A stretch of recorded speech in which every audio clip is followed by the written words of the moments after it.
What's going on, everybody? Joshua Cook, VYPE Media, back for another edition of St. Pius 10 Football with Greg Cranfill. I've kind of sort of recovered from the X-Crew screaming behind our countdown to kickoff set. Man, Coach, those guys and gals, they get going. How impressive is that, man? Just kids out there having fun. That's pretty cool, man. Yeah, it was a lot of fun on Friday night. We did countdown to kickoff, counting down to the St. Thomas game. Then we actually aired the game itself.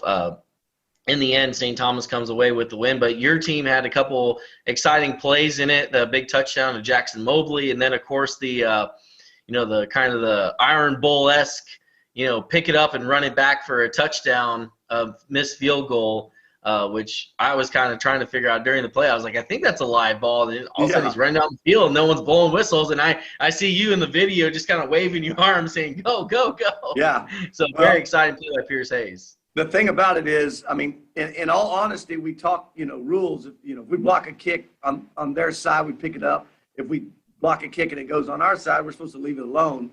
But I think Pius just felt like that St. Thomas had conceded while the play was still live, and he picked it up and then ran it back. And at that point, it was one of those situations I was like, you better be right here, Pius.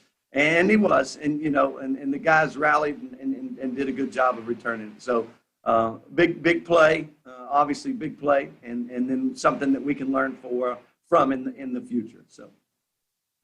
Yeah, it was an exciting play during the game, and you had some other big plays. But as we look at your Raising Cane's Offensive Players of the Week, I believe you gave it to your offensive line who graded out. And we've talked about your offensive line throughout the year. And if I'm remembering correctly to Friday's game, because I actually got the chance to be there and call the game, yes, sir. I'm pretty sure it was a clean sheet for the offensive line. No sacks. I don't believe St. Thomas got in the backfield and sacked either quarterback during the game. So a solid game for them. They opened up some running lanes for Burke Badenfield as well. So big time plays for that offensive line.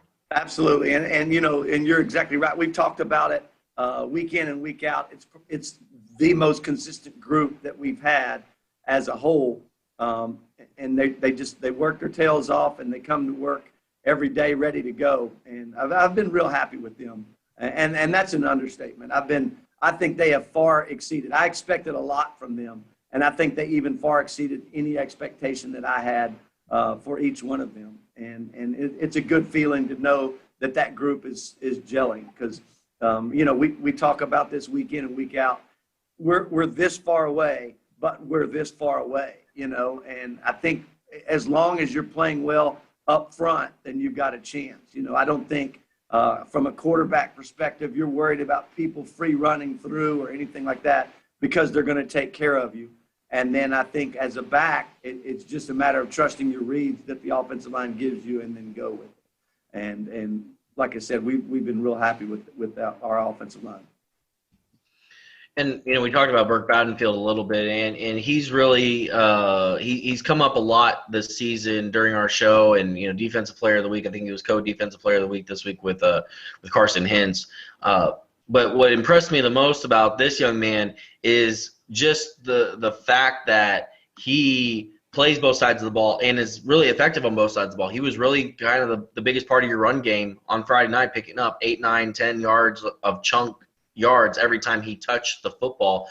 Was that something you expected out of him early in the season, that kind of play on both sides of the ball, or has that kind of evolved as his role has changed? Well, when we started the season, we had moved Burke solely to an offensive position. And then through conversations, we felt like maybe we could get away with spotting him offensively and going back to starting him defensively. And as the season progressed, and, the best way to get in shape is to play games.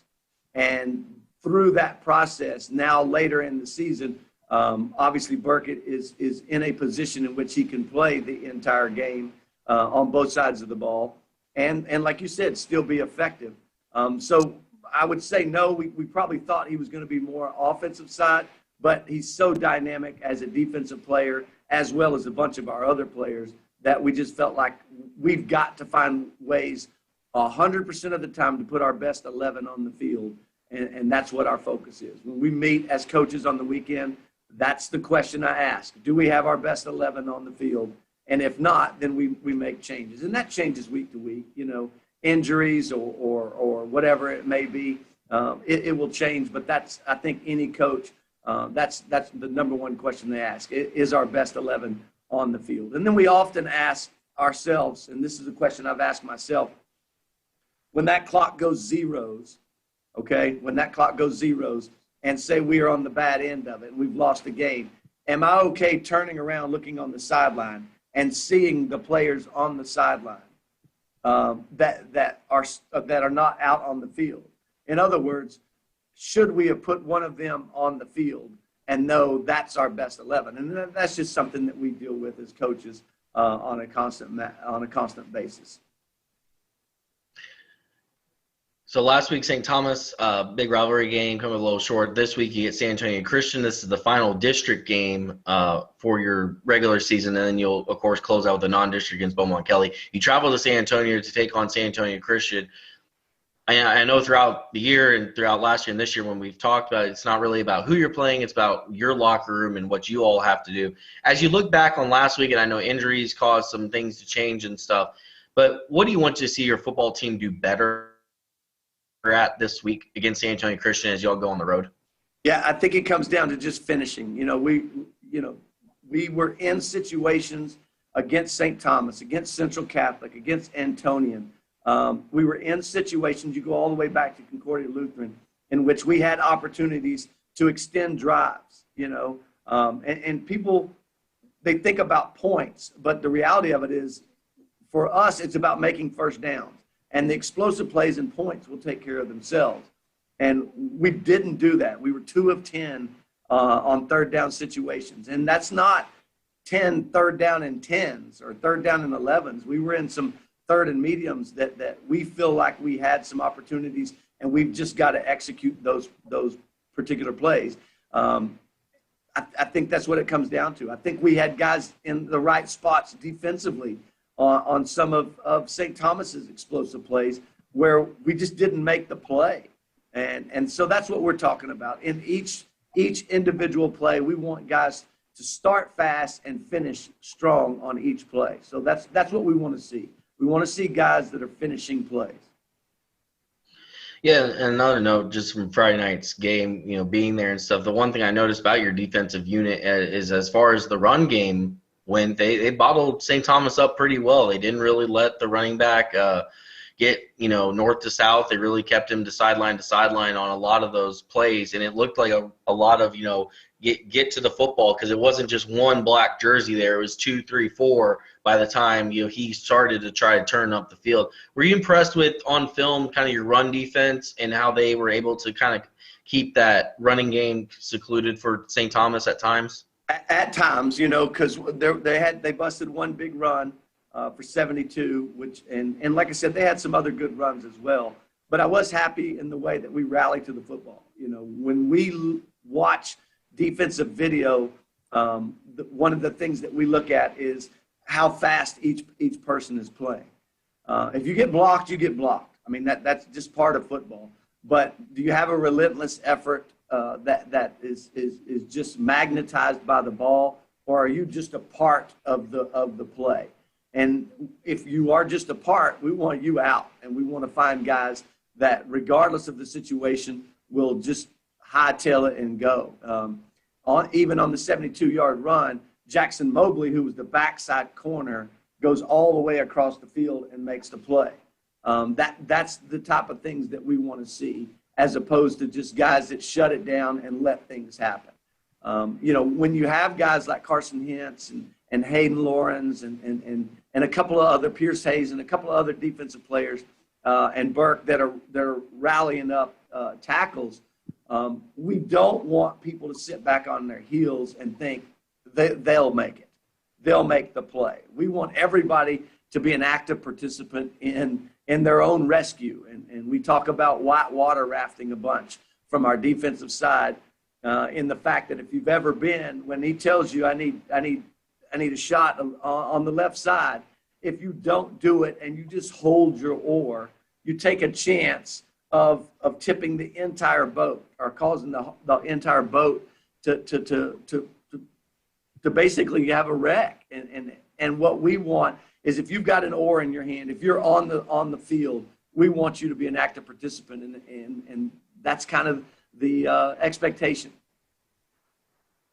That's a good I guess reference there is a good story there on the water rafting and things like that. Because I mean, you can be in the raft, but if you're not doing your job, then the raft isn't going to go. You're just going to sit there and spin in circles. And not only that, one person's rowing. That's right. And not only that, a lack of execution on your part causes the entire raft to suffer.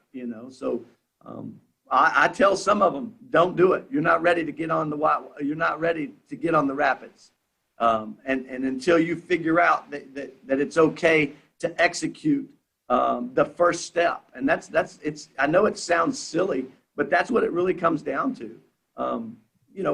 Think about a fireman that stands outside a burning building. The most important thing he does is step forward, in our opinion, because if it's me, I'm not a fireman, and that building is on fire, I step backwards or I just stop. But guys that understand the gravity of what they're supposed to do move forward in those situations. And that's what we want. We want 11 guys that are moving forward, knowing that it's charge in mind. So. And I know, when you look at the record overall for this season so far, there's the loss side has more than the win side and all that stuff. But I feel like coaches take more value than just wins and losses. You have to look at it at a 360-degree view or bird's eye view, et cetera. Yeah. How have you seen this, despite the record, how have you seen this team grow from game one to now? And what have you liked about them? And what can you really take from this going into an off season? And we'll talk about this more at the end of the season, but what have you liked about the growth of the team? I think that from the younger kids being able, and the older and the seniors as well, but being able to come in on a Monday and say, Coach, what do you think is the best plan in order to give us the best shot to beat this team? And through an offensive mindset or a defensive mindset, wherever we asked those kids to play, and whatever we asked them to do, even at a different position from week to week, they have been, yes, sir, and let's go at it. And I think to myself, man, how often in our jobs as we become adults are we asked to do different things? And if we have the right mindset and understand big picture what I can do to help this company or this business, or in our case, this team, then I'm going to do it. And I think we have a locker room full of guys that are willing to do just that. I think that our top players have played at a top level. There's no doubt in my mind, and that's a big deal. And more importantly, I have seen them as leaders allow the people around them to become better players, and that's the sign of a great player, in my opinion. Does he play great? But more importantly, does he make the people around him better? Because even a guy like Carson, when Carson's not making the play or making the tackle, he's still doing his job in order to give someone else the opportunity to make that play. And that's the sign of a great teammate.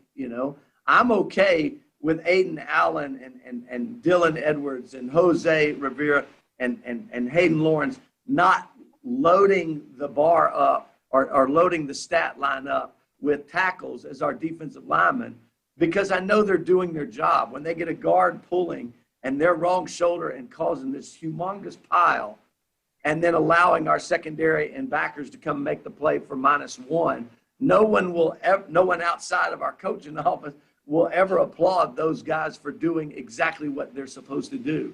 But we do. And I guarantee you those linebackers and secondary are thanking those defensive linemen for doing their job. So it's about being a great teammate. And I think that locker room is full of guys that are great teammates, and that's a great sign to me.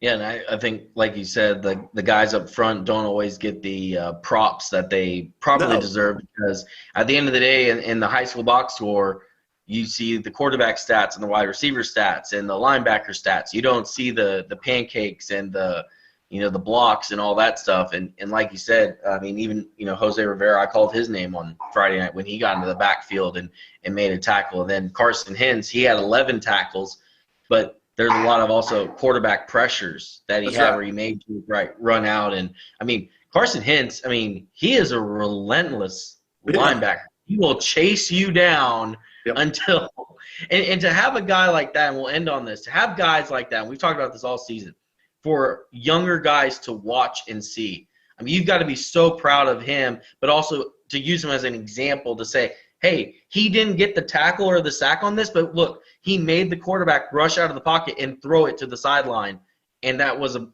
incomplete pass. That's right. And it's funny you talk about that because Saturday I talked to the guys, and Carson's okay with me talking about him, in this sense. But I told them I hear how I show favoritism towards Carson, or Carson's one of my favorites. And I tell the guys, absolutely he's one of my favorites.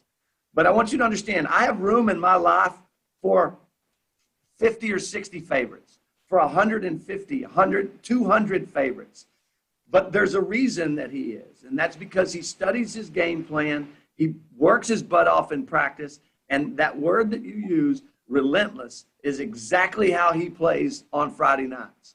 So if you'd like to be one of my favorites, there's the groundwork, or there's the paperwork in order to show how to do it.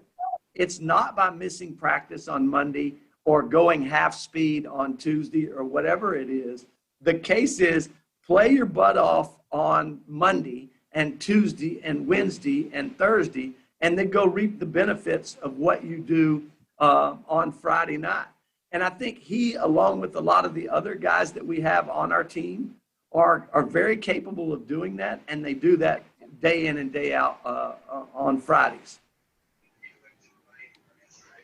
He didn't see it there, but my daughter is home sick today while we're recording this, and she answered my phone when she was watching, so I had to run on the screen to see who she was talking to on my phone. The glory of working at home when you've got kids sick at home. So with that, we will end this week's show with Greg Cranfill, St. Pius 10th coach. Coach, appreciate the time. We are back every single Wednesday at noon. St. Pius 10th takes on the road this week. They head to San Antonio to take on San Antonio Christian. We will see everybody back here next week. Same time, same place. Go Panthers.